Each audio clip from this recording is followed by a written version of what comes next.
Good afternoon. I'm Attorney Karen Jimeno. And I'm Atty. Edwin Lacierda. Welcome to Bilyonaryo News Channel's coverage, Sona 2025. The nation's agenda. This is a 2-hour deep dive into the key takeaways from the past Sonas of this administration, as well as what to expect in today's address. Throughout the program, we'll be joined by key voices from both sides of the political aisle, as well as a former journalist turned politician for thoughtful historical context and analysis. Candid insights just hours ahead of this year's pivotal address to the Filipino people. Before we delve into the current administration's Edwin, what for you was the most memorable Sona so far, considering that you also served as press secretary during the term of President Benigno Aquino III? Well, I'll have to be a little bit biased because I attended the Sonas of President Aquino. But I remember in 2011 when he mentioned something about the South China Sea or the West Philippine Sea when he said na pag tumapak ka sa Recto Bank, parang tumapak ka na sa Recto Avenue. That was a very powerful message about our sovereignty, as well as when he alluded to his father, mother, and he said, he said, the Filipino is worth dying for, Cory said the Filipino is worth living for, and he added his own, the Filipino is definitely worth fighting for. So yun yung mga nakakaalalang mga addresses ni Pangulong Aquino. Si Pangulong Duterte naman, I remember his first Sona address was totally different from all the rest of the presidents. Any of the past presidents, Any of the presidents talaga. So that was really an eye-opener. Plus, the camera angles of the director was pretty different. With President Duterte. President Duterte. Those were the innovations that he made. So that really caught our attention. That was pretty nice. And Sec Edwin, ako naman, ang naalala ko rin, yung nagkaroon ng mahabang delay during the time of President Duterte when there was a sudden change in the House Speaker. Right. House Speaker Bebot Alvarez was suddenly replaced, but it delayed the Sona, I think by 3 hours at the least, tapos nawawala yung maze na pang sound nung... Alam mo yun ang problema eh. That's why before the Sona itself, there should be a clear sino ang SP, sino ang Senate President, and who is the House Speaker. I remember during our time, there was a debate a few days before, in 2010, when President Aquino became President, before he delivered the Sona, days before, we had the problem kung sino maging Senate President because Kiko Pangilinan was vying for Senate President, of course, obviously because he was liberal, and he couldn't gather the majority. So somebody told the President, we have to have a Senate President before the Sona, otherwise it's going to be embarrassing for the President if you cannot muster enough votes to get your own Senate President and Speaker. So eventually, they settled for Senator Juan Ponce Enrile. Pero yung mga behind the scenes na kailangan ayusin, that's why sa Senate, dapat sino na ang Senate President and sino ang Speaker sa House. And as of today, Senate President Chis Escudero was able to retain his post as Senate President and Speaker Martin Romualdez remains the House Speaker. But sa experience mo, we know tayo as lawyers that there should be an independent and separate Congress from the executive branch. But in your experience, when you saw the inside workings of Malacanang, nalalaman ba or pinapaalam ba sa President kung sino yung magiging House Speaker and Senate President? Alam mo, hindi pwedeng hindi kaalyado ng Pangulo, the Speaker of the House and the Senate President. Although we say that the Senate President the Senate are 24 independent republics. That's the way they describe the Senate. Pero at the end of the day, it should have the support of the President because how can he push his legislative agenda if he doesn't have the support of he doesn't have his own man in the Senate and in the House, shepherding both houses. So, ang Speaker at saka Senate President, it's always tao ng Presidente yan. That's why si Speaker Bebot nga, nagkagulo. In turns out pala, may kunting alitan somewhere between Speaker Bebot and President Duterte or the daughter, si Vice President Sara. So, that's why it created such chaos at that time. Yeah, and I don't think President Duterte, it seemed that he was not aware na papalitan bigla yung House Speaker. That's correct. For today, bakit ba traditionally ini-invite ang presidente sa Sona to go to Congress? Why is that the tradition? Alam mo, it's a long history. Obviously, we were a colony of the U.S., so we followed the U.S. president. But the U.S. president also followed the English Parliament. In 1642, it was the first time that the king then was King Charles I. he attempted to arrest 5 members of the parliament. And so what they did, or the House of Commons did, was slam the door, prevented the king from entering the parliament, the House of Commons. So from then, the House of Commons wanted to show that we are independent from the crown. And so that practice continued, minus the pomp and circumstance. Wala na yung nagbab. Although in the UK, if you remember, when the queen or the king delivers his king or queen's speech, there is a official called the Black Rod. He goes to the House of Commons and the door is shut in his face. And then he has to knock 3 times and say the Black Rod. Then he will be allowed to enter the House of Commons and will tell the House of the Speaker and the members to come and listen to the King's speech. That one is, wala na yan in the Commonwealth nations like Australia and Canada, that's observed pa rin. In the States, tinanggal na yan, but they still don't, you have to be invited before the President can deliver their State of the Union in the States. In our case, the State of the Nation address, ini-invite yan. That's why nag-a-announce ka agad before the President comes in, the Speaker and the Senate President will announce the arrival of the And President. that is why pumupunta yung Senate President and House Speaker dun sa dulo or main entrance ng Batasang to escort the President inside. Correct. It's like welcoming him. Sa Amerika, ganun din. So the main hall, will be announced, Mr. Speaker, the President of the United States, as papasok the President. That's the same thing. That's the same tradition. And what about in the past? 87th Sona was delivered by President Manuel L. Quezon. So this is the 87th Sona since the time of President Manuel Quezon. So nagkaroon ba ng mga years na wala tayong Sona? We had 2, no? Si Emilio Aguinaldo and Jose Laurel during the Japanese War. So these are the 2 instances where the President were not able to deliver their Sona. And the most number of Sona naman is President Ferdinand Marcos, the father, because of course he had several years and also martial law years. The least number is Sergio Osmeña also, and he succeeded President Quezon after the war. Yeah, because President Quezon passed away. Yes. So nakaisang Sona lang at that time si President Sergio Osmeña. Yes. Most number of Sonas delivered. Sino sa mga presidente natin? Si President Marcos Ferdinand Marcos. Because he had the longest term, no? Right. And what about Elpidio Quirino? Elpidio Quirino only has, let me see, I don't recall Elpidio. But I guess what made him different was that he delivered one of his State of the Nation addresses live on radio at Johns Hopkins Hospital in Maryland, United States. At the time, he had to undergo medical treatment. Pero in our Constitution, remind me if this is acceptable, in the 1987 Constitution.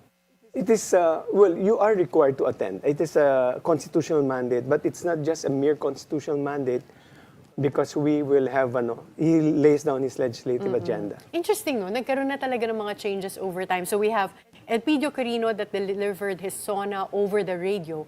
But now I remember President Rodrigo Duterte also delivered his Sona at some point with just us watching on TV because of the COVID pandemic. Right. No? So parang nag-zoom in a sense. That's a force of circumstance. Yeah, interesting. Well, Secretary Edwin, sa mga hindi nakakaalam, maybe we should remind people why we have Sona in the first place. Well, like we said before, it is enshrined in the Constitution, a tradition that has been enshrined in the Constitution for the President. And it's not just a constitutional mandate. It is where the President can summarize his accomplishments and also lay down his future plans. Okay, and to find out the latest Sona update, we have Joan Manalo at the Batasang Pambansa.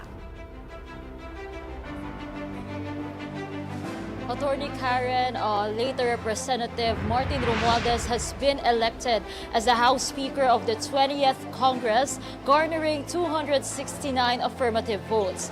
34 House members abstained while none voted in the negative. Romualdez was the sole nominee for the position after being nominated by Quezon Representative J.J. Suarez.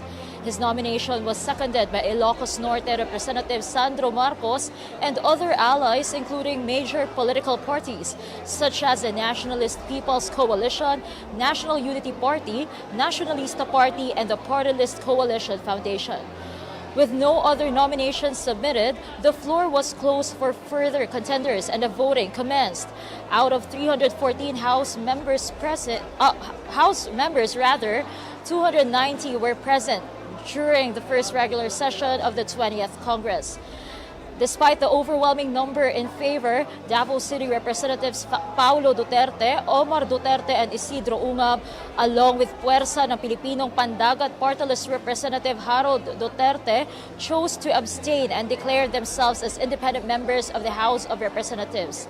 In a statement today, Representative Paulo Duterte said on behalf of the group that a House member who chooses not to join the majority or minority can be considered an independent. Representatives Omar Duterte and Harold Duterte stated that their decision reflects a commitment to serve their constituents without partisan influence. Meanwhile, Representative Isidro Ungab also referenced historical precedents, citing examples from the Philippine Congress, the U.S. Congress, and the British Parliament, where members have chosen to remain independent. The Dutertes were also notably absent during the voting proper as they walked out of the plenary hall. Meanwhile, Bacolod Representative Alvi Benitez, who was earlier reported to be eyeing the speakership, also announced that he did not vote for Romualdez. Benitez said he believes the House needs a leader who will stand firmly behind President Bongbong Marcos, not undermine him, and a leader who can help unite the nation behind the president's vision. He added that he has also decided not to join the majority, minority, or opposition and will serve as an independent member. Other lawmakers who abstained include ML Party List Representative Laila De Lima, Kabataan Party List Representative Rene Co, Akbayan Party List Representative Chel Jokno, and Kamanggagawa Party List Eli San Fernando. Attorney Karen. Thank you so much, Joan Manalo. We'll take a short break. Sona 2025, the nation's agenda, will be back.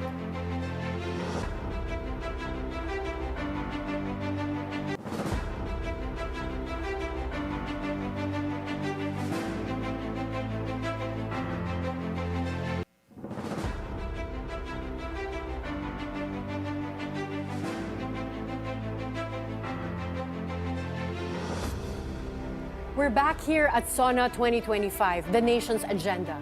Co-hosting this special coverage is former Secretary Edwin Lacierda. And joining us live at BNC Studio to share insights of the evolution of Sona is a former journalist during EDSA 1 who transitioned to a seasoned public servant. And take note, he closely followed Sonas from President Cory all the way to President Marcos Jr. Former Governor of Eastern Samar, Governor Ben Evardone. Good afternoon, Governor Ben. Good afternoon, Attorney Karen, Edwin, good afternoon sa mga televiewers po. And I guess before we go into Sona, just a quick background on why you withdrew your candidacy as governor in the last election. Meron daw kayong higher calling? Well, actually, I've been in elective position for 21 years. Yung prime time ng aking buhay na ubos na dyan sa pagsisilbi sa aking probinsya. That's why I think I've served enough already for my province.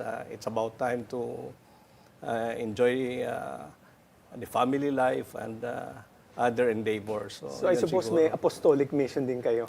May mga apo na kayo. May mga apo na ba? Wala pa. Wala pa. Sino pong pumalit sa inyo sa Samar? My son. It's my son who replaced me for the governor. At least you have your heart in the right place. Marunong kayong mag-realize kung kailan dapat tumabi na at allow other people to run for public office. Yeah. And, opo. Sabi ko nga dahil siguro talagang ginugol ko na yung buhay ko doon sa province 21 long years elective position. And I remember you because I was telling Karen kanina that during our time you would also help us in some of the messaging, especially when there are some issues confronting the house. So Kong Ben would be very, very helpful to us together with si Egay. Okay. And ano po yung pinaka-difficult in your opinion, Governor Ben, nung time ni President Noynoy Aquino, ano yung difficult issue that they ask your advice No, hindi ko na matandaan. Sa tingin ko, DAP yan. Well, DAP. isa yung DAP. Oo. Kasama yan. Isa yung DAP issue. Patas yung Mama Sapano. Yung, Mama Sapano. Those are the two major issues. So, wala naman all the rest. Wala naman kasi issue ng corruption. Hindi mo masyadong kay President Pinoy at that time. At napakahigpit nga when we were in Congress, no? Ang secretary noon ng DPWH was Sec Babe Singson, talagang hirap lahat ng mga contractors doon, lahat ng mga politiko, makisama, etc. Talagang wala siya. Talagang tuwid na daan si Secretary Babes. naalala ko kasi yung mga asfalto, sinusukat pa kung gano'n Sinusukat pa. It is a part of the auditing na dapat sukatin eh. But ang sabi sa akin when I was working with the Department of Public Works, yung grabe ng corruption, kahit yung mga contractor, alam na nila yung areas kung saan susukatin. Para dun sa areas na susukatin, tama yung kapal, tama yung quality. Pero yung ibang area, numinipis bigla. Test pa yun. Yes, it is part of the auditing. Talaga, maraming pinabakbak siya, in fairness kay Secretary Babes at that time. Marami siyang pinabakbak talaga. Remove and replace. Hindi niya hinayaan na ganun. Well, going to the past Sonas, you were a witness of the Sonas of President Ferdinand Marcos Sr. and also President Cory Aquino. Ano yung difference when you saw, for example, nung naging unicameral yung ating parliament, naging parliament system siya, nawala yung bicameral Congress the time of President Ferdinand Marcos at some point. May nabago ba nung pag-deliver niya ng SONA nung naging unicameral na tayo? Parang wala naman akong natatandaan, except that during Marcos's time, the senior, kasi I was a journalist then, it was a rubber stamp Congress. Talagang lahat ng nandun. You can only name a few na mga nagsasalita doon. Yung Justice Davide, sila Vic Siga at the time. You can count on your fingers yung talagang very vocal doon. Kasi talagang kung anong sabihin ng palasyo at that time ni President Marcos Sr., yun talagang kumbaga literally niraram through the throats of the members of the assembly at that time. So, yung mga pusyong Bisaya, konti lang yun. Sila Congressman Fernandez, Assemblyman Fernandez from Cebu, yun nga, si Chief Justice Davide at the time. Yun lang mga medyo may ingay at the time. So, government, as a former journalist covered the last years of the Marcos dictatorship, what were your thoughts when President Cory Aquino delivered her first SONA in 1987? But before that, let's take a break muna.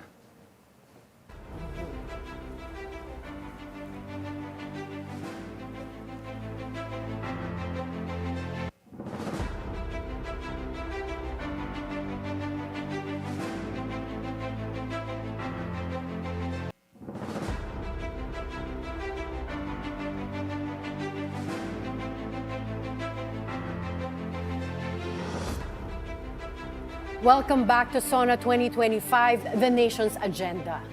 So, I was asking a while ago, Gov. Ben, so you were there during a reporter when Marcos, in the last years of Marcos dictatorship, then nag-deliver si Pangulong Cory ng kanyang SONA. Ano yung mga thoughts nyo during that time?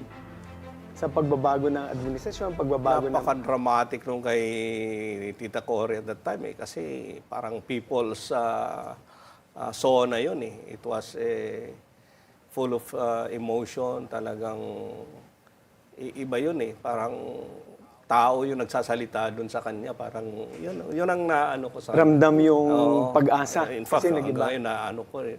Dahil yun ang tao na yung pag-asa. Kami yan, that's our voice. Kami yan. Parang ganon yung ko nung kay Tita Cory at that time. I'm curious, during the time of President Cory, when she succeeded after a revolutionary transition, yung Sona niya ba, simple yung, ano yung suot niya? Simple ba yung Sona? And were people in Congress also dressed simply? Or at that time ba, parang tradition na yung mga maraming magagandang gowns, nagpapagawa ng mga damit for the Sona. Kaya nagkaroon na ng term na Sona red carpet Hindi Historically siguro, ba? Yung kay Tita Cory, parang hindi siguro, yun subdued yun yung pero siyempre, it's a Sona, so you have to wear appropriately, di ba? Marong, Filipinian. Pero during Pero that less time yung of... mga fanfare niya, ng mga very serious yun kasi puso ang ang laman ng Sona eh. Would you remember, Governor Ben, kanino nagsimula yung tradition na magarbo yung mga suot pagka Sona? Hindi ko na ma-recall. Hindi ba kay GMA? Baka doon hindi ko alam eh. During the time of President Marcos Sr., magaganda na ba? At magarbo na ba yung mga suot? Ano na rin sila noon, di ba? Because that's the signature of the former First Lady kay Imelda. Yun ang niya eh. Ayaw niya ng pangit, di ba? Sabi niya, yun ang term niya, ayaw niya ng pangit.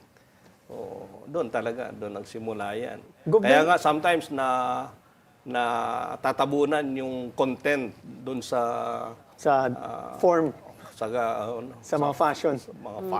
But si former President Duterte made it a point. I remember nung first Sona niya, nagsabi siya sa mga Congress that time, ayoko ng magarbo. So, ang instructions niya dapat, very simple. Simple Totoo talaga. Oo. Government, may tanong ko sa iyo, nung panahon ni Cory Aquino kasi, di ba, nakailang coup d'etat. Di ba? So, yung 89, yung after the coup nung 89, nung susunod na Sona, may pagkaiba ba? Kasi medyo seryoso na yun. Oo, medyo na siya doon. Naalala ko, medyo parang galit na siya doon eh. Medyo pinakita niya yung firmness niya doon eh. Doon sa Sona na yun, naalala ko yung at that time, after that series of co-attempts against her, di ba? Parang na siya doon eh. Firm yung maganda yung niya rin. Did they heighten security at that time in Batasang?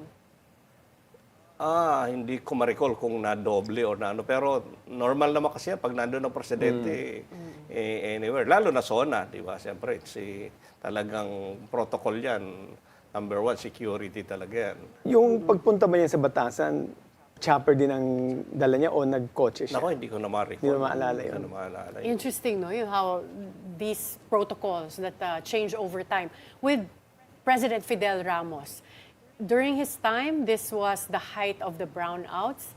And then he had this Philippines 2000 vision. And he had this memorable quote, "We cannot dream of development while our homes and our factories are in darkness."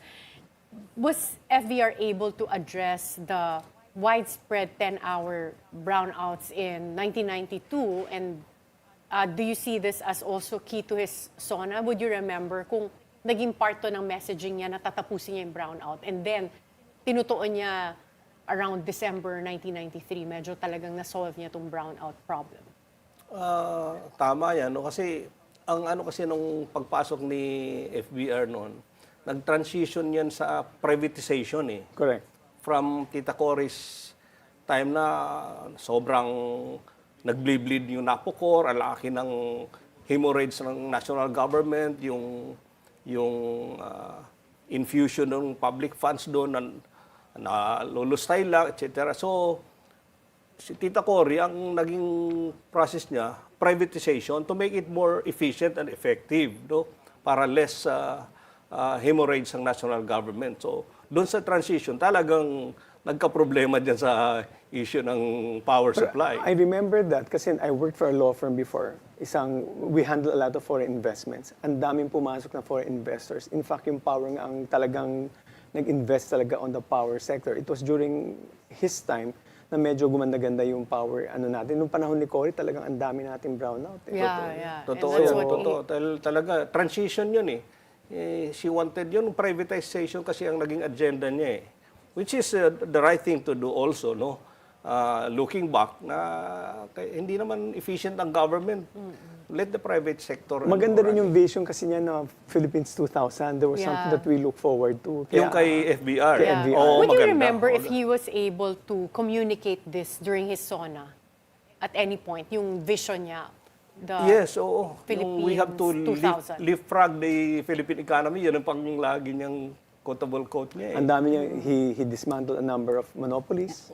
Telco. In fairness to FBR, he was also a very, very good president. I think that was a time na after kay Cory, but bumaba tayo. Tapos kay paano ni FBR, doon tayo tinawag na tiger economy. Yeah, I remember he was in the Bumangon ulit cover tayo of dun, Time magazine, Right, no? right. Yeah. And it made me proud to be Filipino at Yes, that yes, time. that- And then going from Fidel V. Ramos to President Erap, one of his memorable quotes was, walang kaibigan, walang kumpare, walang kamag-anak na maaring magsamantala sa ngayon. Huwag niyo akong subukan.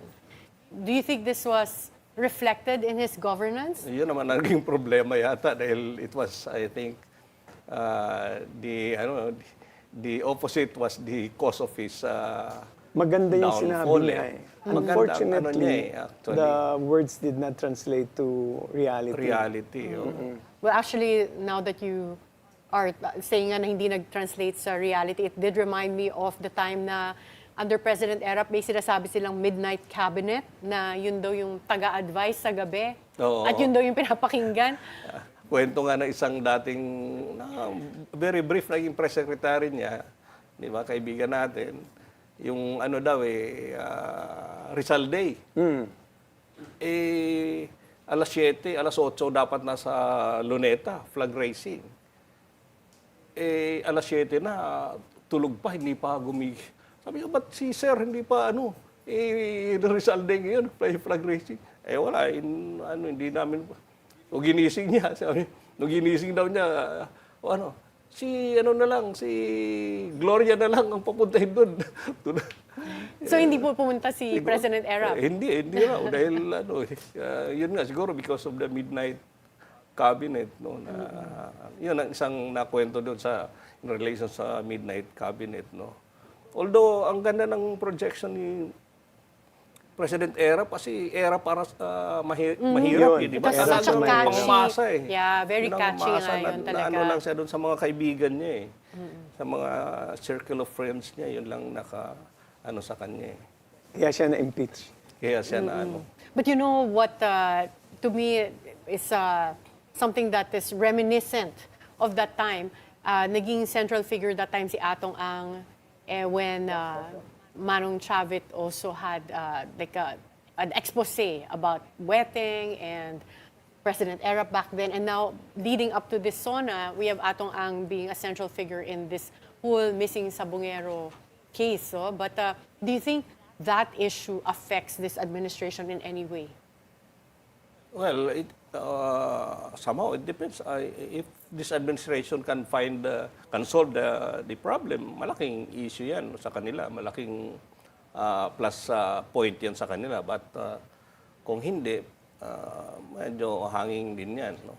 But somehow, okay yan ngayon na nabubuksan at sana magtuloy-tuloy yan. Kung anong magiging ending yan, yun ang malaking hamon dyan dito kay Malay natin, baka PBBM. matakil ni Pangulong Marcos yung online gaming tulad last year, di ba? Yeah. Pogo ang Yung pinag-usapan.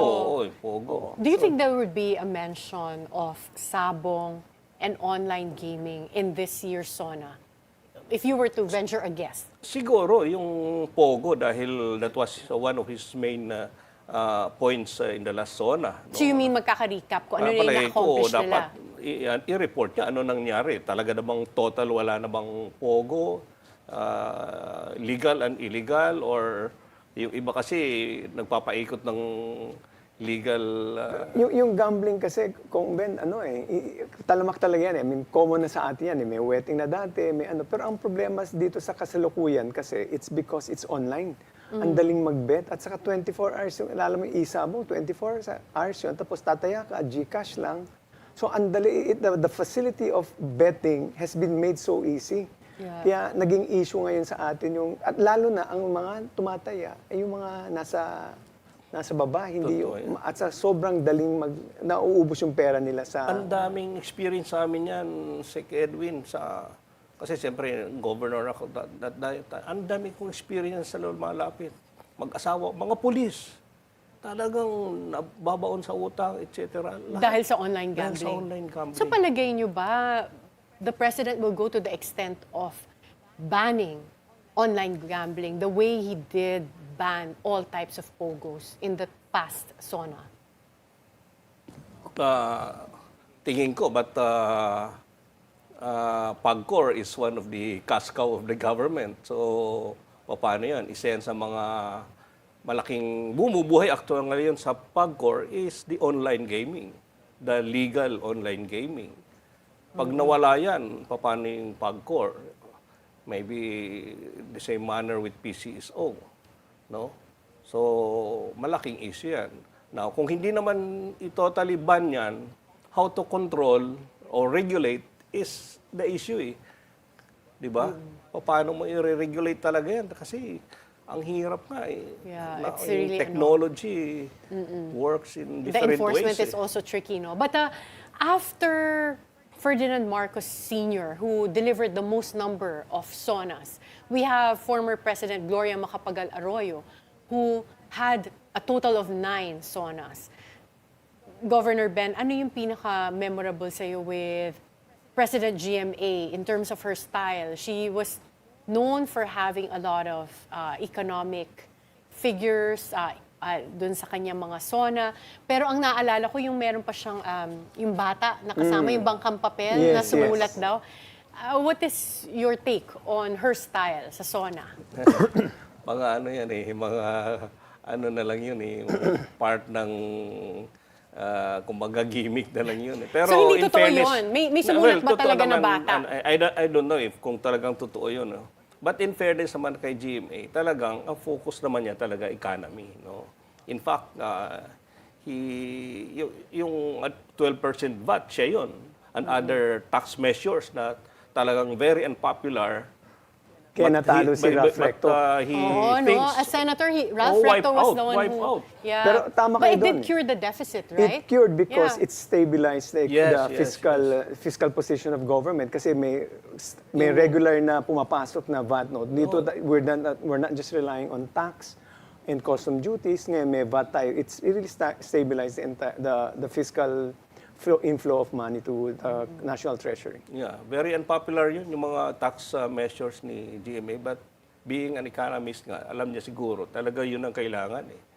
Pero tinamaan din kasi siya ng scandal eh. Scandal. At sa meron siya yung pinaka-shortest na, siguro ito yung Yeah. At sa maraming, bago dun sa scandal, no, medyo naging unpopular si Pangulong Arroyo dahil di ba nangako siya noong December 30, hindi na ako tatakbo ulit. Kaya naalala ko si Yusek Manuel Quezon, nag-resign naka-GMA siya noon eh. Nag-resign siya dahil biniyak niya yung pangako niya na hindi siya tatakbo. Kaya doon nagkaroon nag-umpisa ang pagiging unpopular niya eh. Because she broke her word. And then, when she ran for election, and then there was the Garci scandal. The Hello Garci tape. Oh, yeah. Yeah. So, ano yung, I don't know if you were in Congress then, Gov. Ben, pero if you recall, ano yung atmosphere nung nagde-deliver siya ng Sona?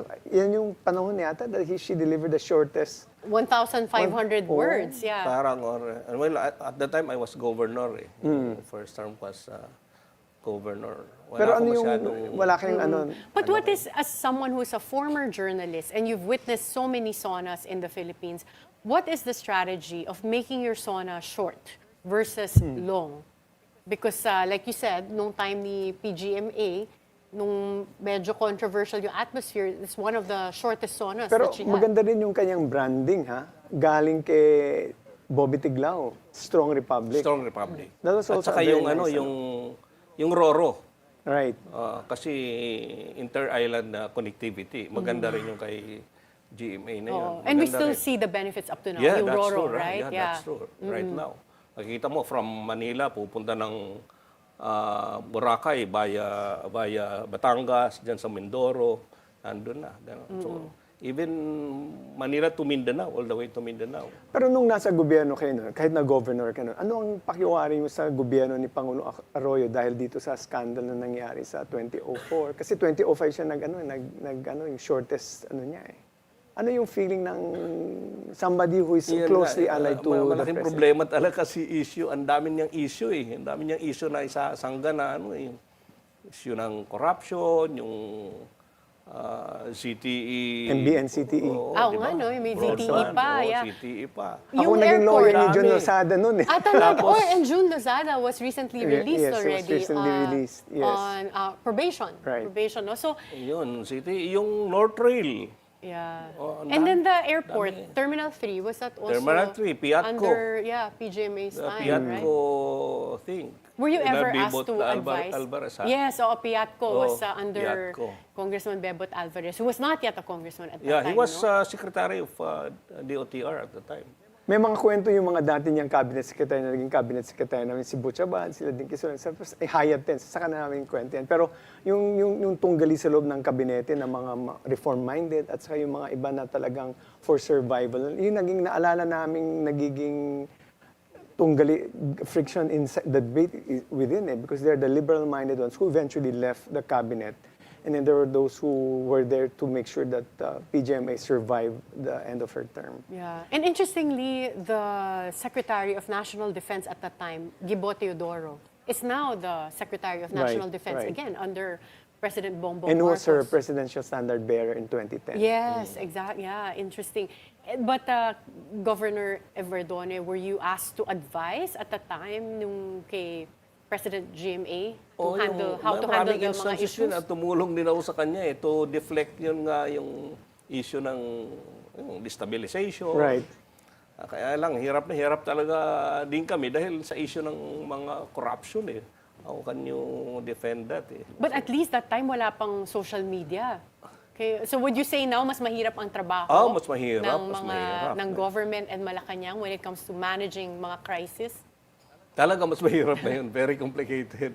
Kasi everybody is a columnist, everybody is a opinion writer already. And wala na, 24 news cycle ang social media. Dati si Joe Guevara lang ang yung mga bullet-bullet ang nababasa mo, di ba, sa Manila Bulletin. Ngayon, text na lang. You know, si Gov Ben was closely allied with PGMA. I remember that. But when si Pangulong Aquino na naging presidente, we found that Kong Ben siya noon was very, very friendly because he had the mindset of a reporter. That's why we're now in the era of President Aquino.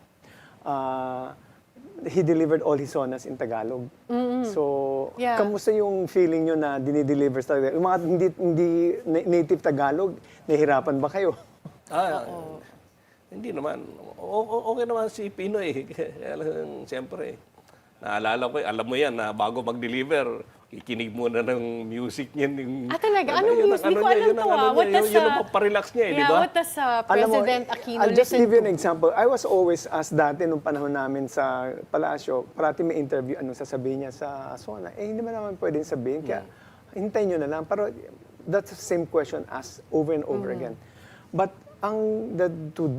just to give you a background, kung gagawa ka ng Sona speech, ang inputs yan by February pa lang, lahat ng departments magbigay na kayo ng input sa PMS. At least. So the PMS will collate it and will let the president see ano ba yung gusto nyo rito. And then the speechwriters will draft the speech. And the speechwriters will take months rin yan. Kasi si Presidente, at least si Pangulong Aquino, talagang mabusisi siya. And he looks at everything at sasabihin niya yung talagang ramdam niya na talagang totoo yan. In fact, he would call up the ordinary, hindi lang cabinet secretary yung tatawagin, pati yung assistant secretary or whoever has the data. He will call directly. And call directly, tatawin niya, ano ba yung datos rito? Tama ba itong datos na to? So he was very detail-oriented, He was very data-driven siya. Yeah, because I remember when I served under the Presidential Assistant for Rehabilitation and Recovery under President Aquino, palapit na yung Sona, a day before the Sona, nakatanggap pa ako ng tawag from the Presidential Management Staff, vetting some of the data on the Yolanda Rehabilitation. So, ganun pala talaga yung style niya. Stricto siya. At saka, nung nalaman namin, kasi na magde-deliver siya ng Tagalog, ay in Filipino, first Sona niya, we had to go to, kasi I brought my team. We went to Batasang, Pambansa on a Saturday or Sunday. We had to do a inspection lang, no, on the sound system and all that. And I thought, teka muna, Tagalog to. May mga diplomatic community mag-attend na hindi nag-intindihan ng Tagalog. So I asked Secretary Coloma, kasi siya may pondo, ako wala. But I told them, you have to buy yung translators. Translators, And then yeah. we will assign a translator. Si Manolo Quezon will translate it into English. Tapos nasa isang booth sila sa taas, tapos binabasa yan. So habang may nagbabasa, si Manolo ang nagta-translate into English for the diplomatic community. Kaya at least nasasabayan. So nagkaroon kayo ng parang mini UN. Yes, that was the UN challenge. setup. I remember that. Yeah. Kaya meron talaga yung mga diplomatic community na na translator. So yun ang isang innovation ginawa dahil nga alam namin Tagalog ang magiging speech. So for the last 6 onas of Pangulo Aquino, talagang may translator yan. And then you mentioned to me kanina na isa sa pinaka-memorable din for you is former President Duterte because he had a style that was different from all the other past presidents that we had. Governor Ben, what's your take on the style of President Duterte in delivering his SONA? Ay, iba naman ito, iba naman yun. From the gutter itong si PRRD, iba ito talagang But would you say it's effective in communicating? Very effective, very good communicator si PRRD, to be fair, no. Tsaka talagang with passion din ang pag niya, yung Balanghiga Bells. Everybody was surprised. Nakuha niya, nabalik. Inano niya ron, talagang wala nang magsalita siya doon. Without going to the US, napabalik niya. Napabalik niya yung di ba? Marami siyang ibang klase rin siya. Kanya-kanya silang karakter talaga ng ng delivery ng SONA eh. Well, former President's last SONA, former President Duterte's last SONA lasted for 2 hours and 45 minutes, which was the longest SONA post-EDSA. I don't know in the past kung may mas mahaba pa dyan sa mga past presidents. But to go back to my question earlier, as someone who was also a journalist before, and then you also sat in Congress, ano ba yung advantage if you have a very short SONA or a long SONA? Actually, kung ako ngayon tatanungin, given all yung history na inano natin, kung akong tatanungin na isang presidente, very brief lang SONA ko. Why? Direct to the point lang. Kasi yung tao ngayon, minsan, alam na namin yan. Siyempre, pag-iayawang ka, yun ang manggin na paggawa mo. Ang gusto namin, yung yung nangyari at saka ano yung gagawin mo. No? So, kung ako, ang SONA ko dapat very, very brief, concise, direct to the point. But I will ask pre-SONA, all the departments and key agencies to deliver their own SONA. Sila na. Sila, yung mga kami, accomplishment. Ikaw, pag 1 month yan na kami, ito yung ginagawa namin, ito yung gagawin namin. Para yung presidente, bullets na lang siya. Kasi minsan nakaka-boring din na alam na namin. Sige nga, Goven, kung ikaw ang magde-deliver ng SONA, ano ang makikinig yan? Ano expectations mo sa SONA ni Pangulong Marcos ngayon? Oo, lalo na since you've been asked to advise many past presidents to handle crisis. And ngayon, itong administration na to, nearing the SONA, ang daming sunod-sunod na, crisis issues. Yeah. Yun nga, hindi ko alam kung anong laman ng SONA niya. Ano expectations niyo? What about you? Yeah, yes, your expectations. Same. What do you mean by same? Kung anong ginawa niyong past SONA, palagi ko, same, Siguro So what same is that? narrative yan. Anong style niya? Yung the usual na, ito yung nagawa ko, ito pa yung mga headwinds natin, ito yung challenges. Any specific headwinds that you think that she should address? Kung ako sa kanya, dapat maging firm siya against too much politics. Yun ang talagang ngayon. Ibig sabihin, mas sobrang politiko ngayon kaysa panahon ni Cory, ni GMA. Sobrang politicized. Sobra rin yung politics, no? Pero ngayon, iba, hati-hati tayo, hati-hati yung bansa natin, lalo na ngayon, no? And you've not seen this much polarization before? Hindi ganun kaano Hindi ganun kaano. Ito, matindi ito. Ngayon, nakikita ko at least 3 major factions. Yung Marcos, Duterte, at saka yung reform nung Lenny group, no? Wala na yung kaliwa eh. Kumbaga legible na yan yung leftist na So yun yung tatlong na dyan. Yan ang magiging ko sa 2028, yung tatlo na yan, alin dyan? Saan tayo pupunta? Sino ipipiliin natin dyan? Yan ang kung ako kay Presidente, kasi parang nahahati talaga ngayon ang bansa natin eh. Diba, in last elections, it was Cignal, talagang yung mga candidates niya, especially in Visayas and Mindanao, talagang wipe out. That is expected in 2028. Pahinga, nag-aano lang yan, ng mga tao. At saka, tingin ko, in the last elections, the intellectuals, yung mga middle class, at saka young voters, nagkaroon sila ng, kaya pala natin to eh. Diba? So ang ibig sabihin, unity ulit, pero wala na eh. Oo nga. Kaya pa naman niya eh. Kaya pa naman niya, pero he has to do some dramatic talaga moves. Very interesting, Governor Ben, and I hope to have you back here in the BNC studio, siguro sa At the Forefront. Kasi bitin no? And then we'll have to take a short break for now, and we'll have other guests joining us in a while. So we'll be back at the Sona 2025, the nation's agenda.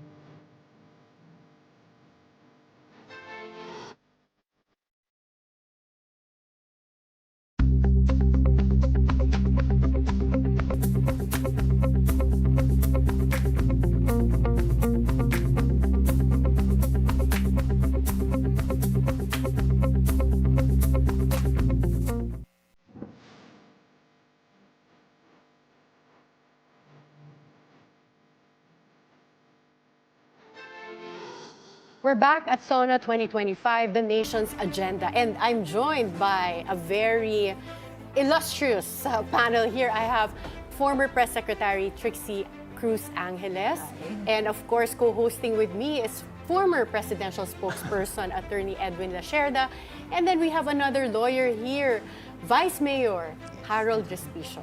Welcome. So now let's talk about Marcos Jr.'s administration's past Sona from 2022 to 2023 and 2024. Where the words were bold, but the results seem mixed. No? Well, kanina sinabi ko na kasi masyadong excited. We have two legal minds here and popular vloggers that are joining us. Attorney Trixie Cruz Angeles and Attorney Vice Mayor Harold Respicio. So, as Press Secretary of President Bongbong Marcos before Attorney Trixie, first Sona in July 2022, you were there with him. Yes, I was. At the time as Press Secretary pa. What was the strategy for his message at that time? Well, it was a crossover. Most of the campaign promises were crossed over into the first Sona because after all, he could not render any accomplishments 2 months pa lang or 1 month into office pa lang. So it was mostly a more formalized version of his campaign promises.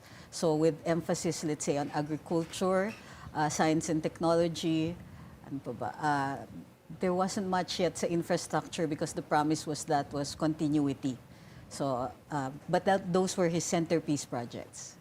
Share with us, Trixie, how did you come about doing the Sona for the president? Oo nga. What were your Doing the Sona. preparations? Crafting the speech. I wasn't involved kasi in the preparations. That's the presidential management staff. So, sina Sec Ang at the time. Right. So, but we were on the press side, of course. So, we took care of PTV, making sure that there were particular shots. Kasi when we did the inaugural, there were many dead spots pa. Maraming lags, maraming overshoots, maraming mahahaba masyado na positions. So we wanted a tighter camera work for Sona. I think we succeeded in that one. Yeah. I remember during the first Sona, there was a lot of parang creative directing talaga. Who was the director at that time? No, it was primarily PTV. PTV Wala lang talagang yun. Because Si ano lang kay former meron. President Duterte meron Si eh. ano, the famous Who was the director. director at that time? He had two. Brillante Mendoza. Yes. That's why I was thinking for President Bongbong Marcos, some of the shots were creative eh. Pero hindi kayo nag-hire ng We were, I don't think there was really director. any time kasi it was the first Sona. Most of the staff were still carryover from the Duterte administration. Well, any interesting trivia that President Bongbong Marcos would do to prepare himself? It was my first time to hear from Secretary Edwin na si President Pinoy pala nakikinig sa music. Anong kind of music? Classical? Jazz yan Pop? eh. Jazz. Okay, interesting. Sa Pinoy, mga Filipino, mga lively songs. What about President Sa Bongbong amin Marcos? kasi it was the first Sona, so medyo high pa from the victory in the elections. So most of it was glad handing. Really, he was there's so many people kasi still congratulating him. Right. There are so many people who were coming up to him and talking to him. So there wasn't really very much time. Ang alam ko lang, the only advice that we had to give him was, "Sir, get a good night's sleep kasi busy tayo the whole day." And we all had to be up really early in the morning kasi we had to be bussed to the site. National Museum kami for the inaugural. But sa Sona, ganun din because of the security measures naman. And most of us hindi kami sanay. So, wala ngang allocated na room. Sometimes you would be allocated rooms, diba, holding rooms for cabinet and all that. We did have one for the cabinet, but none for individual secretaries. Okay. I think in the subsequent ones, meron na. Well, Vice Mayor Harold, as a fellow Ilocano, ano yung pinaka malakas sa'yo na dating sa mga Sona ni President Bongbong Marcos, whether it's the first or any of the last two Sonas? Siyempre, love na love natin yan, si PBBM. Galing sa region ng mga Ilocano at kakulay pa natin, ang gwapo-gwapo niya. Noong 2022. Teka, Ilocano rin ako. Okay. Medyo iniwan ka ng dark complexion, madam. Love na love namin siya, lalo na't magkasama sila ni Sarah noong 2022. Eh ngayon, medyo nalulungkot kami. Nag-aaway si Mommy at Daddy. So, excited na excited kami noon kasi ang promise ni PBBM was dalhin niya yung civilized government. Sabi niya noon, and civilized government nga ang nakuha natin. Chill na chill si Sir. Walang masyadong big waves, pero so far kapag titignan mo yung economic metrics, ang ganda. Mas mababang poverty, mas mababang inflation, GDP mas mataas, medyo nagkakaroon lang ng deficit pagdating sa collection, pero maayos po lahat ng economic indicators. At nag-a-align siya sa mga civilized nations. At tumutupad siya sa mga international law. Mas align na siya ngayon sa Amerika kaysa sa China. I think mas maganda yun. At saka, sinusuportahan niya yung South China Sea. Hindi po ba? Ine-enforce niya po yun. At saka masasabi rin natin, sabi ng ilan, hindi daw tama yung ginawa niya kay President Duterte, pero mas consistent yun sa international law. Pero ang medyo kinasasama ko kay PBBM, medyo hindi daw niya nakokontrol yung mga nasa baba. Although chill sa Sir, civilized siya na tao, pero maraming chismis na pinupolitika yung mga kalaban nila sa politiko. Siya as a person, parati po niyang reconciliation na tayo, parati niya po yun inuulit hanggang ngayon. Pero pinoprosecute po yung mga kalaban eh. Oh. Halimbawa, pagdating sa akin, noong eleksyon, may kaso ako ngayon, Chairman Georgie. Meron akong Ikaw kaso talaga, fake binuhay news. mo na naman sa Makulong ata usapan. ako. Kampi ko si President Marcos nung nakaraan. Love na love ko yan, pero bakit niyo po kami inaapi? Ganon din po. Kung sinasabi po nila na tama yung pag-prosecute internationally against kay President Duterte at ganon din yung ginagawa nila kay Sara ngayon, pero parang hindi natin mawawala yung kulay ng politika sa mga hakbang na yan. Ang masasabi ko lang kay President Bongbong Marcos, you're doing great well, sir. Yung sinabi mo na magiging civilized and reasonable president ka, ginawa mo po ng maayos yan kasi lahat ng economic indicators natin maayos. Pero yung kulay ng politika, medyo nagdadalawang isip ang taong bayan yan. Lalo naman po, ang mga Pilipino nadadala pagdating sa politika. Yun yung primary narrative ng ating political landscape. Ang laking ngiti si ni tawa na dito si Atty. Ay, Trixie sorry. sa'yo eh. Pero kung yun nga, before we had both of you sit down here, si Governor Ben, yun yung bili niya rin, nasabi niya, sana kung merong makikita dito sa message sa fourth Sona, it's to stop the politicizing nasobrahan daw ng politiko itong admin. I just want to ask nga, sabi nga ni Vice Mayor kay Trixie, is it true that it's being politicized, Sarah is being politicized to your view? Well, they're all politicians, so Correct. politicization is not a surprise. However, So, Baba, why there- is Sarah complaining so much about she is being politicized when she as no, you she mentioned, doesn't say politicized. She says persecuted. So there's a difference. Kung politika lang, well, it is politicized in the sense that she seems to be the leading candidate. That's what all the surveys say. So as the leading candidate, you automatically have a bullseye on your forehead. So she's not saying anything new, and I don't think anyone is saying that hindi totoo yun. So, I mean, let's face it. Look at the decision of the Supreme Court in the impeachment case. I know you don't agree. No. I have no. You have no don't opinion? I think it was a well-written decision. It was. Legally sound. It might. Vice Mayor was saying that si Presidente Marcos is very civilized.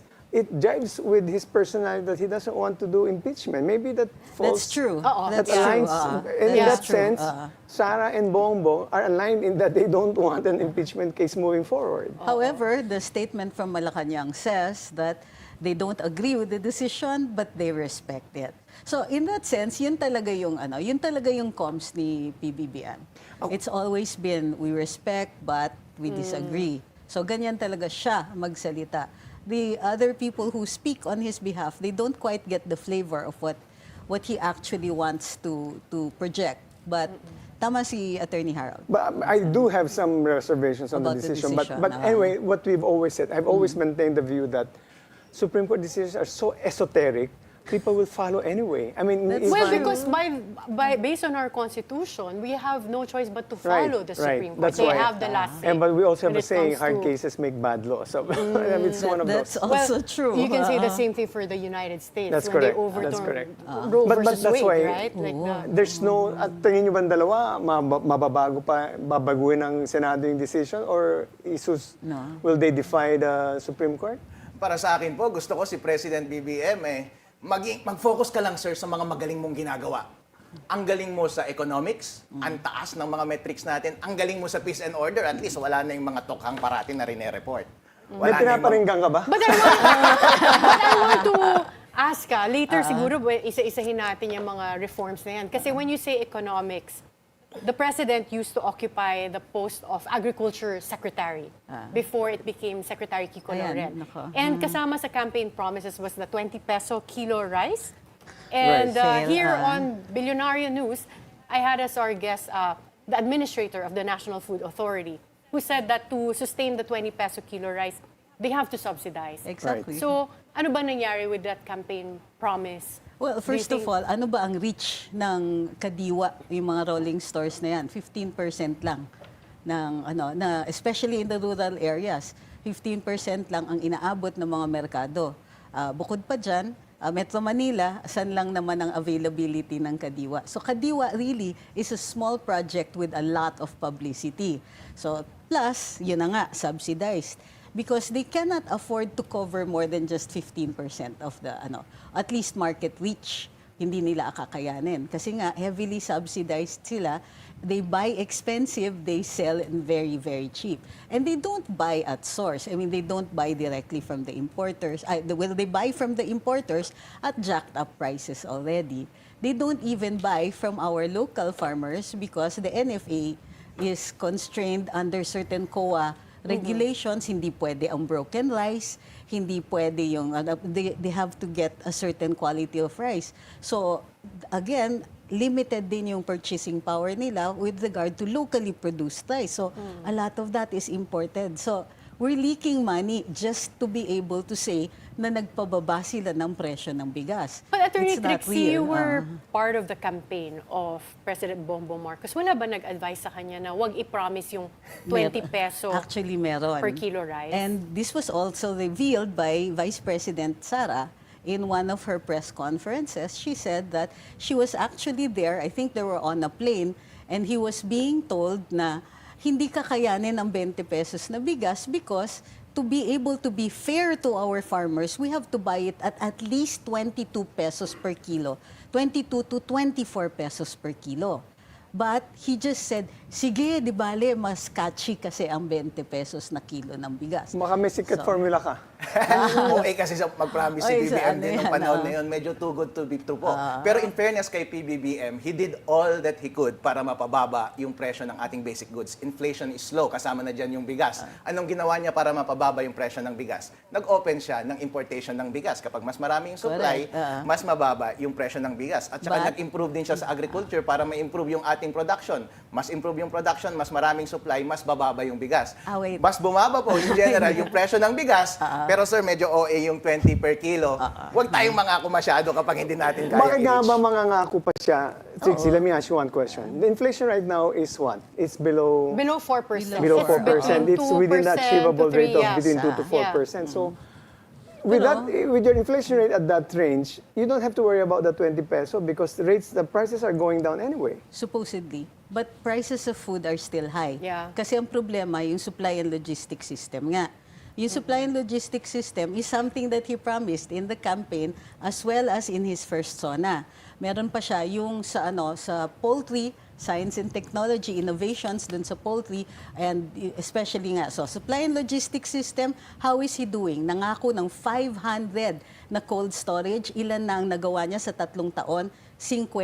May daya pa yan. Okay. So, clearly, walang R&D. Paano maka-question Walang na R&D dun sa science and technology insider yan? pagdating dun sa pagdating Di ba, hindi naman to debate. Hindi nga, That's pero- why Hindi we naman have this debate. conversation. Maganda Yeah. Alam nga natin yan si Attorney Oo. Harold. We were with him in his fight dun sa sa Comelec, and we're very supportive of his cases. To be fair, But, kay BBBM, madam, he has good intentions. Kalakihan ng presyo ng ating basic goods is from agriculture production papunta sa market. And ang laki ng inilaan niyang pera para sa infrastructure from farm to market. Natupad ba? Yun po ang question. Titingnan po natin yan, pero he has the good intentions.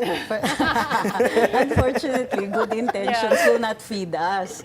So, doon sa poultry, wala yung R&D. Hindi po natupad. And mostly, it's coming from the private sector. So, nakikita natin, medyo may daya talaga yung mga statistika But Trixie, dito. the infrastructure that you're mentioning, the logistics infrastructure, I think it's I'm not defending BBM, but at least it's on the way. That's really a problem. The It cold is, storage is an issue talaga. Di ba, ever since, It's built 50, so that's 10%. So, do you see it... in 3 years. In 3 years. Yung 50 na yun, But that's 3 years since 2022. So question is, why don't you just do... I know of one private equity firm that has invested here in the Philippines to really focus on cold storage. Is that something that you see this Marcos administration improving and adding more cold storage to lower the food prices as you mentioned? It's what they should be doing. Kasi unang-una, hindi lang yan campaign promise. Talagang kailangan natin yan. We have farmers overproducing. They actually have so much, but it doesn't get to the market or it doesn't get to the market on time. So there is this huge gap in between farm and market. Most of the time, when we think of infrastructure, roads yan. Pero rin totoo niyan, ang kailangan track, kailangan saan iimbak, saan yung bagsakan. Doon sa promise ni PBBM, dadagdagan daw yung mga bagsakan. Hanggang ngayon, promise pa rin yan. So, yun yung problema. Doon sa sa over-promise na naman si Pangulo, medyo mabagal yung Are kanyang you saying that implementors. he tends to overpromise and overpromise and underdeliver? Well, look at the 3 years. Doon sa tatlong lang 'yan. Even doon sa pagdi-distribute sa land reform, hindi siya umaabot sa mga quotas or targets for the year. So, I don't know what the gap is there, but in those three instances which were in his first SONA, lahat 'yon fail. Fail for 3 years. Yeah. Sa bayan namin, Ma'am Reyna Mercedes, yung cold storage natutupad po. Kakapasa lang namin ng Kaninong project to? Sa kay Bongbong Marcos, Department of Agriculture. Kakapasa lang namin last week ng resolution para tanggapin yung Anong cold epekto storage. ng cold storage sa inyong lugar? Gagawin pa lang po. gagawin pa lang. Tatanggapin pa lang po namin. At There kami you ay go. umaasa na mapapababa niya. So Hindi that siya would be the kasama dun sa 51st. 50. Oo, pero speaking of promising or over-promising allegedly, in the past SONA, na-mention din yung flood control projects. Explicitly mentioned. But now, 1 week before the SONA, nakita natin matinding baha. And this wasn't even a major typhoon. What happened to the flood control projects, do you think? Well, again, if you will remember the 2024 and 2025 budgets, 2025 is contested, but 2024 there were a lot of diversions because they needed to fill up 800 billion pesos for ayuda. So saan manggagaling yon? The other projects were left to dun sa future collections. So this is the accusation by the opponents of President Yes. Marcos, that this was an election budget and not a social budget for our people. Yes, because even the programs for ayuda were not anything long-term. Right. They're dole-outs. And dole-outs, as you know, they don't lift you out of poverty. They'll get you through the day. But they will not get you through your life. What we needed were more, what we need even up to now, are bigger budgets for education. Lalo na yung free tertiary education, bumaba yung pag-spend para doon. And in fact, many of the schools are complaining na dahan-dahan na silang binabawasan since 2023. Yeah. And in fact, the 2025 budget, that was one of the contentious Yes. issues na they Education. had a lesser budget, but what the 2025 budget did was to add yung mga skills training in other departments and include it under the bulk of TESDA. education para pumasok yung Which was the tumaas yung regular budget supposedly. anyway. So it's really just creative accounting. But in the overall picture, they really had less for education. Now, the Duterte administration needed at least these two things. Trixie. Is this the first time that the education budget, under the Constitution, the education budget Should be the have highest allotted all the the time. highest? Yeah. So was that the first time, through creative accounting, they were able to maintain #1 pa rin, but it's not really For education? instance, the infrastructure PMA. projects that were supposed to be listed under DPWH, if related sa education, they counted it as an education budget. So, mapupuno talaga. It will become #1, the biggest budgetary allocation. But Just to the satisfy the actual- constitutional Yes. requirement, Oo. pero hindi talaga But the education. problem with when Vice President Duterte was Secretary of Education, not much was also moving during that time. Because they had to, well, there were things that had to be done. Unang-una, yung pag-decide, ano ba ang magiging curriculum? Is it culture-based? Is it science and technology-based? They went with the SNT. Of course, there's some people who medyo... SNT not- meaning Science and Technology? Supposedly. But that's part of the STEM. Yes, yes. So, that's consistent with the with the K-12. curriculum, Yeah. current. Kumbaga, walang pinagbago. Correct. There are proposals kasi for a culture-based curriculum na still meron ka pa ring SNT. Pero it will be more geared, for instance, towards a Filipino learning method, and you will learn more about your country. You'll learn more, kumbaga hindi siya Western oriented. Yun yung proposal. It did not pass, but I think that kahit paano meron pa rin shifts in the approaches to the curriculum. Well, a lot of people are very optimistic under the new Education Secretary, Sonny, Sonny Angara. Do you think with this fourth SONA, there will be a mention about education sector, reforms in the education sector, and flood control? Because naalala ko yung sa sinabi ng mga ibang kongresista, gusto nilang tanggalin yung K-12 which is already an international standard. Because nung panahon namin, doon namin in-implement ang K-12, ang requirement ng standards abroad, especially in the European countries, dapat K-12 ka. Yeah. Kung hindi ka K-12, you're supposed, kulang ang pag-aral mo, they will not hire you. Yeah. Or So- even get into colleges. or So if you were Yes. to venture, I guess, Vice Mayor Harold, palagay mo, may mention ba ang educational reform? And then flood control. Very concerned ako sa flood talaga kasi Kung hindi makapasok din yung mga bata 1 week na, di ba? Kung tatanungin natin ating mga kababayan, Attorney Karen, gusto ba nila ng 2 taon na mas mahaba pang schooling?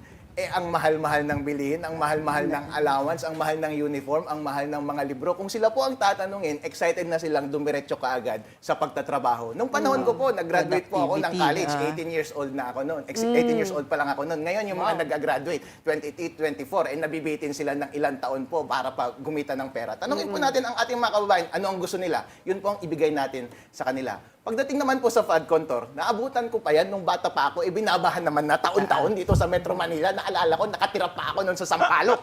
Yung Ondoy, no, hindi kami makalabas doon sa Espanya. Every year, baha po dito sa Manila. Kahit sinong presidente, baha pa rin po.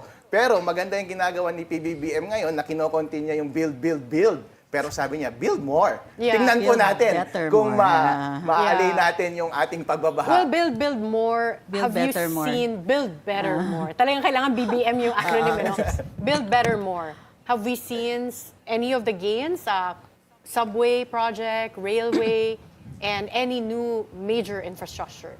We have yet to see that, Attorney Karen. Yeah. Kasi po, maganda Mabilis. yung slogan, build better more. Malaki yung ipinapakita na ginagawa pagdating sa ating appropriations. Ang laki-laki. Pinakamataas na appropriation yung 2025. Ang ganda ng plano. We're just rooting for PBBM. Good luck, sir. Do it well. Unfortunately, pagdating sa trains, the first thing in 2022 that happened was pinahold lahat ng railway projects by Undersecretary Cesar Chavez. Bakit So December pinahold 2022. Some of the contracts were loans that they wanted to take a better look at or renegotiate.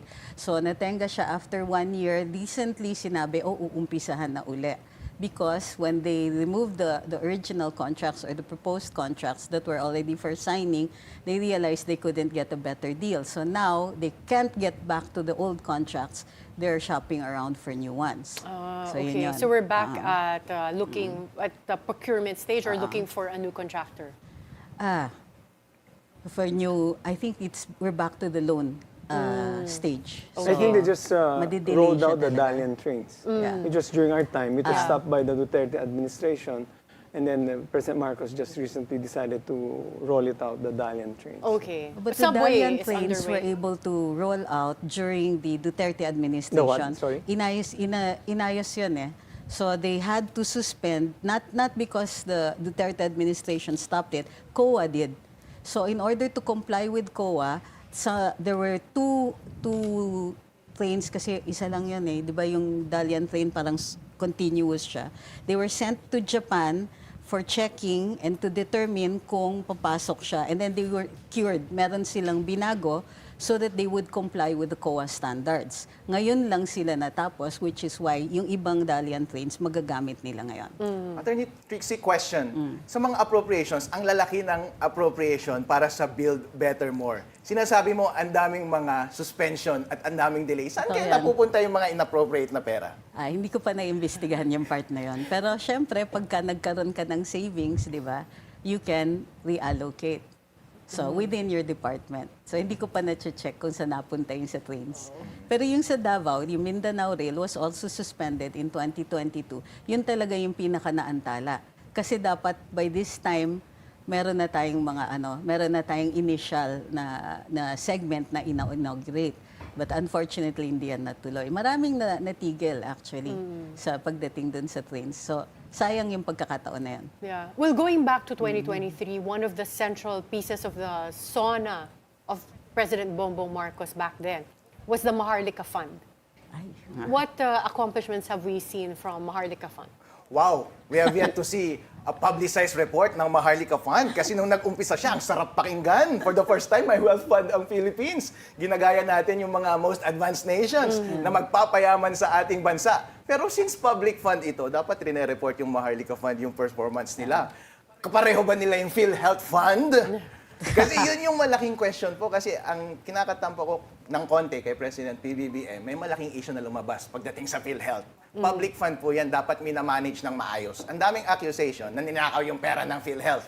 Pero bakit hindi niya inimbestigahan? Sir, baka gusto mong palitan na yung mga tao doon at gusto mong i-prosecute yung mga tao doon para makita ng taong bayan na maganda yung oversight natin sa public funds at gawin mo yun sa Maharlika Fund. Sir, i-report niyo sa amin kung gaano kagaling yung performance ng Maharlika Fund ngayon kung tama ba yung expectations namin nung umpisa. Sayang kasi, nung ni-require ng batas na magbigay from Land Bank, DBP, Land Bank and DBP primarily. Ang Land Bank, nag-contract sila ng mga loans. Lumiit yung budget for loans, particularly the loans that were being given to to our farmers.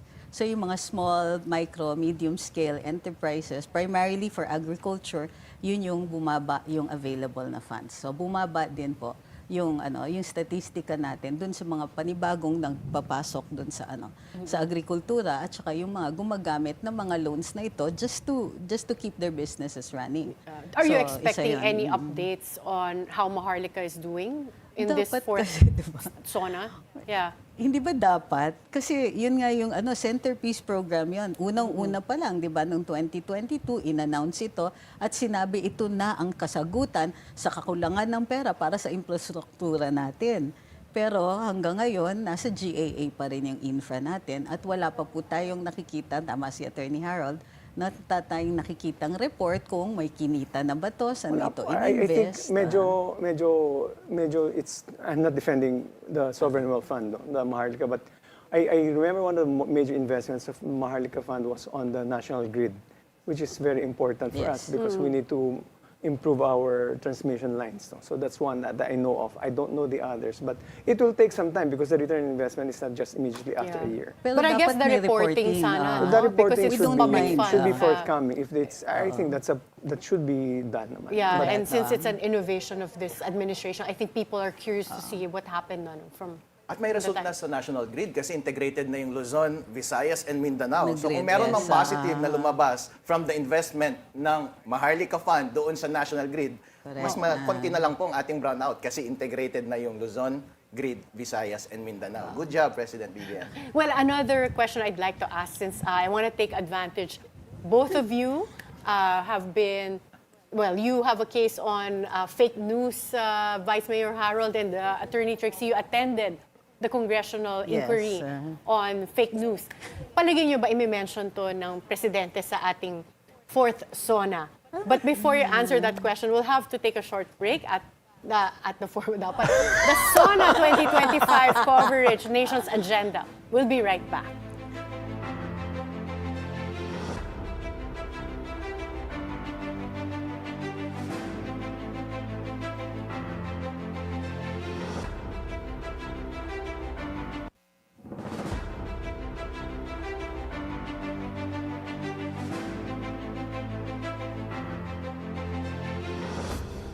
Welcome back to Sona 2025, the Nation's Agenda. we're just an hour away from Sona 2025. So going back to our question before we took a break, will PBBM mention anything about fake news? Very relevant, no? Because they're both, well, related to something. Ikaw, may kaso kang kinakaharap, no? Vice Mayor Harold, na related sa fake news. Bossing, President PBBM, sabihin mo rin yung mga tauhan mo, sumagot na lang po kayo kapag may accusation laban sa inyo at sa administrasyon ninyo. Sumagot na lang po kayo. Libre naman po kayong sumagot. Huwag nyo kaagad sampahan ng kaso tulad ng ginawa nyo sa akin. Ito muna, independent ng COMELEC kay Pangulong Marcos. Hindi mo man mauutusan ng COMELEC eh. Pero batin po sila, sir eh. Sumagot na lang po kayo. Ang nangyari po kasi sa akin, kinasuhan po ako.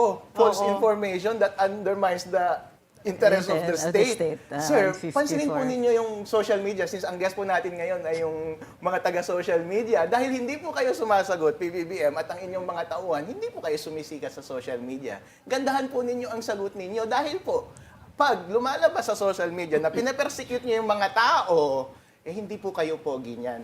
Instead po, na i-repress ninyo ang karapatan nating magsalita, wag po kayong magmukhang guilty at sumagot na lang po kayo. Idepensa ninyo ng mabuti ang inyong mga gawain.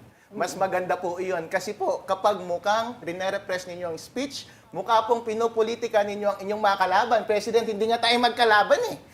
Tapos, pinopolitikan nyo ako, kinakasuhan nyo ako, kayo po tuloy ang hindi pogi sa social media. Sumagot na lang po kayo, wag nyong i-repress yung speech. Mas malaking issue po yan sa darating na susunod na eleksyon. PBBM, wala ka naman bata ata para sa susunod na eleksyon. Bakit mo kinokontra yung freedom of speech?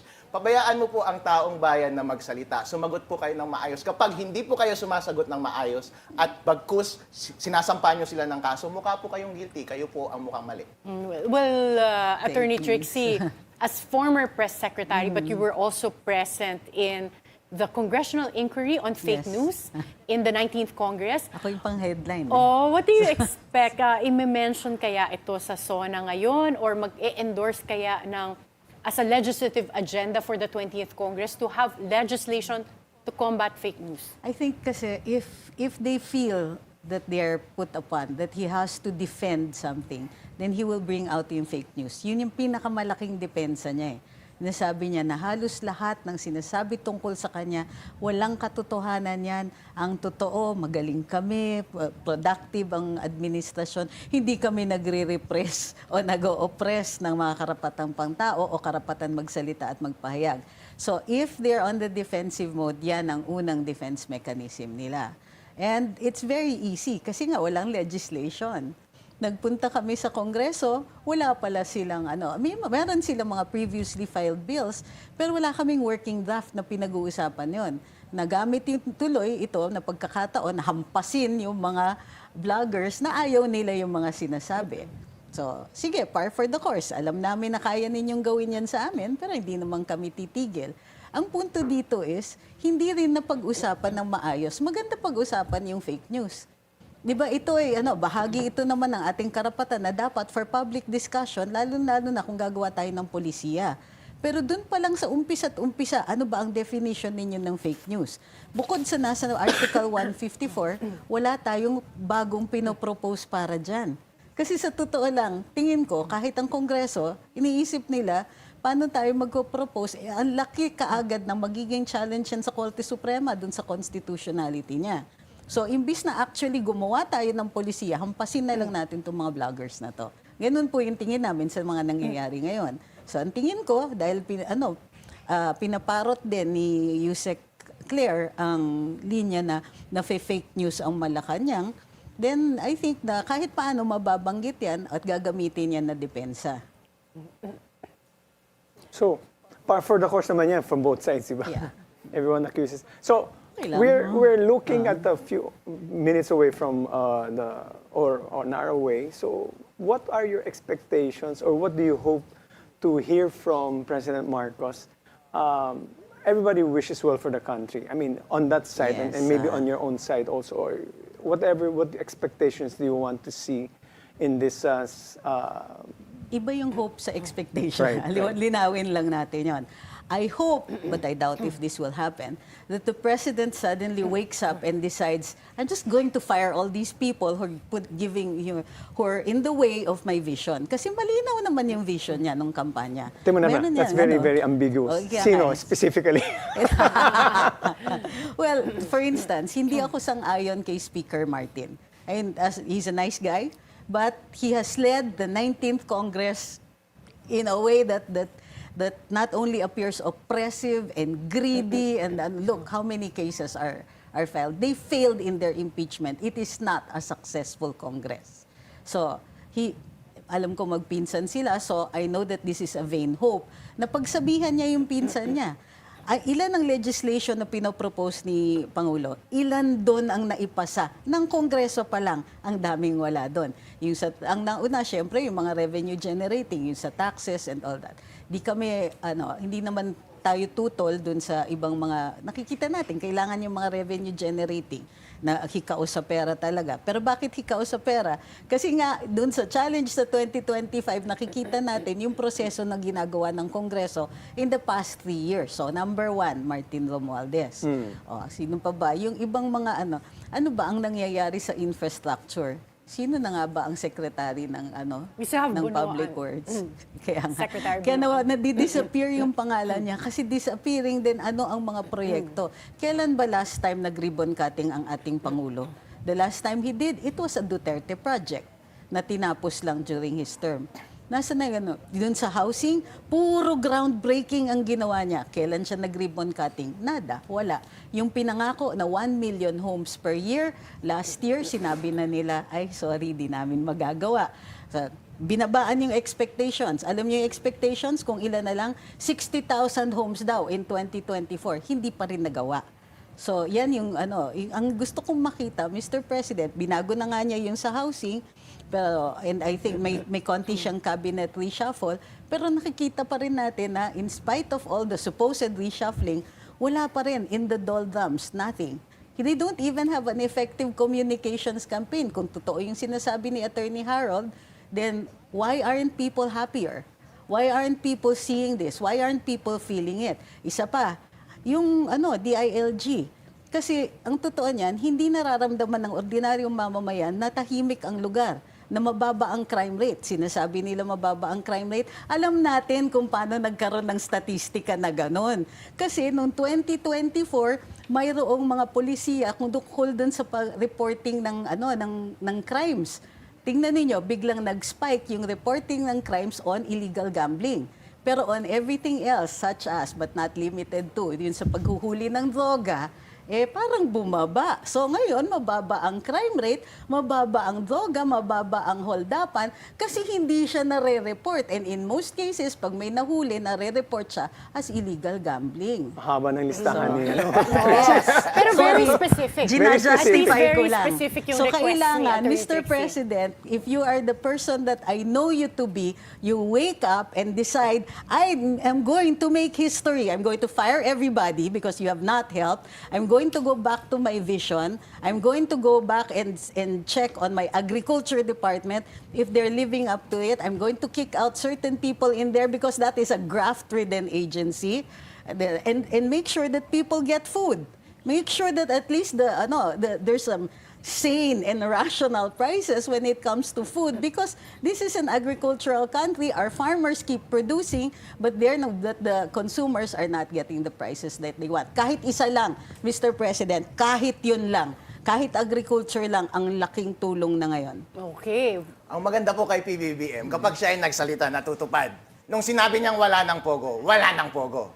Nung sinabi niya na Talaga? wala ng extrajudicial killing, wala na ring extrajudicial talaga? killing. Konti na lang po yung mga scam sa cellphone ngayon. At nagpapatakbo po ako ng law firm bago po ako naging vice mayor Akala ko ng loto Mercedes. Wala na pong kliyente ng extrajudicial killing at wala na pong kliyente yung mga nangyayaring illegal sa mga pogo na illegal. Wala na po. At maganda po siya pagdating sa economics. Yun po ang parati niyang sinasabi. Economics, lahat ng indicators maayos po. Maayos po international diplomacy. Sabi ng ilan ng international arena, mas maganda yung alignment Sorry, sa United before you States. end, Attorney Harold, kasi very timely question din to, dahil na-mention mo na maganda yung pivot ng Philippines to the US. But after the state visit of President Bongbong Marcos to the US, ang nakuha lang nating reduction is 1% from the tariff. Naging 19% from 20%. It's better than nothing, madam. Kasi sabi niya marami pa naman daw negotiation na Si Vice Mayor, hope springs eternal talaga. I love the Pwede optimism. ba magsingit Yeah. ng isa? Sabi mo wala ng pogo, pero grabe naman ang online gambling natin. Nilipat natin from overseas gambling to local gambling. So isa pa pala yun nahihiling. Sige. Are you Mr. President, expecting- pwede ba?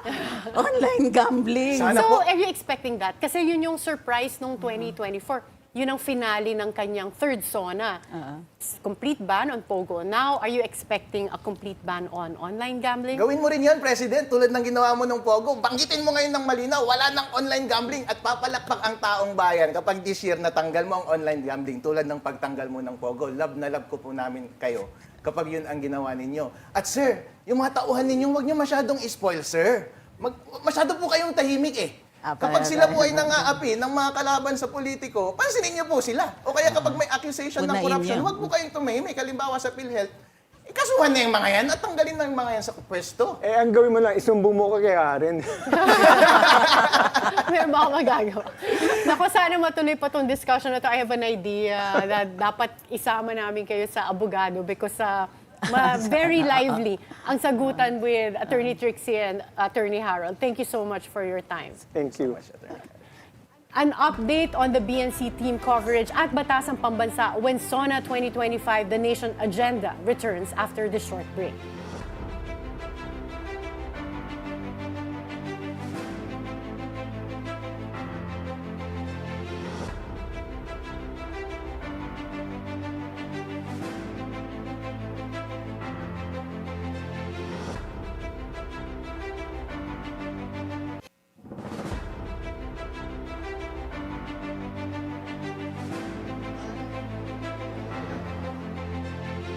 Welcome back to Sona 2025, the nation's agenda.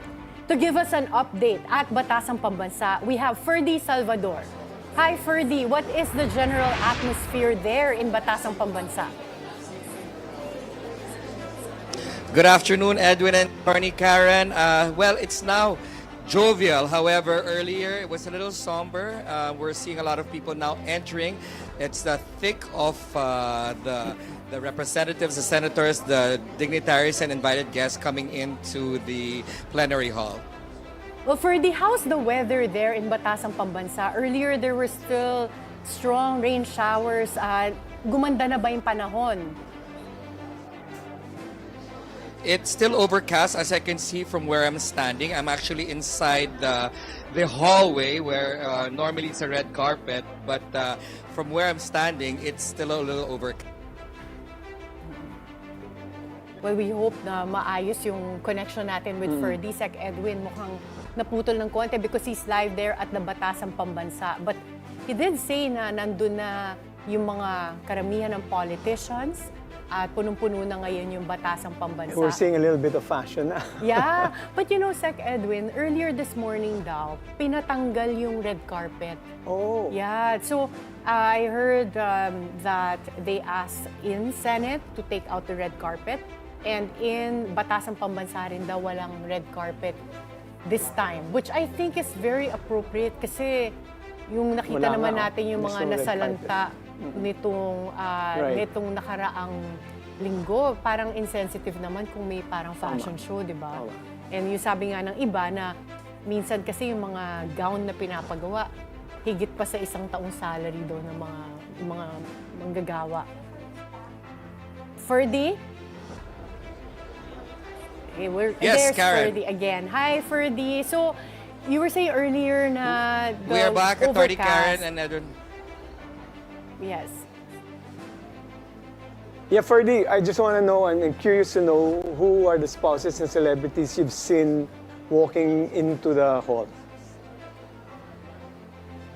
Actually, Edwin, right behind me right now is Manila Mayor Isko Moreno, and right behind him, actually, it's Lucy Torres and Richard Gomez. Earlier, before we cut out, unfortunately, we had Senator Sherwin Gatchalian. But as you can see, there's a lot of people coming in and out right now. We are full force here at the Batasang, Pambansa. So we are covering everybody in all angles. Okay. And Ferdy, based on your observation, kanina si Sec Edwin was asking me kung makikita na ba namin yung Sona Fashion or Sona Fashion Show. But I said na tinanggal yung red carpet. Is your observation for this year's Sona, is it more modest? Iba ba yung tone? I've got to say that some of them actually followed the request of the House of Representatives to tone down their outfits in solidarity for those who have been hit or been affected by the storms in the past couple of days. However, I still see some fashionistas re-wearing some outfits that they've had before. So It seems we lost Ferdy again. No? Mahirap talaga yung connection. And while we're talking about connection, Sec Edwin, totoo ba na laging merong blocker pag nandyan na sa perimeter ng Batasang, Pambansa ang presidente? Depende yan, kasi kapag chopper yan, they'll just fly. Yung going to Batasan, talagang may block yan. In fact, we were always asked to use our vanity plates. Yung message kami as cabinet secretary, I don't use it only for Sona purposes. You mean binablock kasi yung road? Binablock pero ang yung road. signal, kasi naalala ko kami Jammer, dati, jammer is the jammer. word, yes. Because I remember, yung the Sonas I've attended before, pag dumating na si Presidente, nawawalan na kami ng signal. Wala, I don't recall sa panahon namin. Okay. I don't So, know. Pero baka siguro there's a heightened national security alert siguro. Yeah. But in other events in Malacanang before, parang nung bumisita si Pope, parang ganun din, may jammer eh. I think Pope John- maraming Pope tao Francis, siguro. yeah. Pero yung talagang we really jumped one event Yeah. was the Nazarene Fiesta. Fiesta sa Quiapo.